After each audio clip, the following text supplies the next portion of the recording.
In this video, I'm going to show you how you can permanently delete your TikTok account. By deleting your TikTok account permanently, it means you will not be able to recover any information or posts that you published on your TikTok account. So if this is the decision you wish to make, then let me take you through a step-by-step process to do this. If this video helps, please like and subscribe to this channel. Alright, so the first thing you need to do is to go ahead and log into your TikTok account, and once you are here, head over to profile, and from here go to these three lines, tap on them and choose settings and privacy under creation and business tool. At this point, head to account section and choose account, and then we have the last option to deactivate or delete account. Now if you tap on this, we'll have two options: to deactivate and also to delete account permanently. If you just want to take a break or be off this platform for a short while, go ahead and deactivate.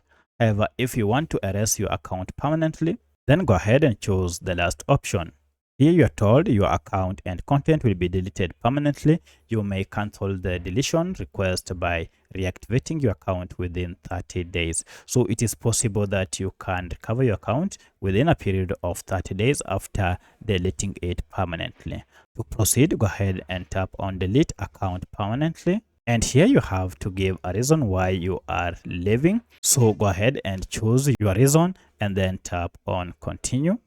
Or you can also skip that process. Finally, you have to give here consent by checking on this checkbox here to continue. So if you continue, you'll have to enter your password before confirming that you are deleting your account permanently. However, if you want to download your TikTok data, you can make a request for download here to get all your TikTok data downloaded on your device. So for my case, I'll not continue because I don't want to delete my account. However, if you wish to achieve this, this is the process that you should follow. If you have any other question, kindly let me know in the comment section. Otherwise, thanks for watching and let's meet in the next video.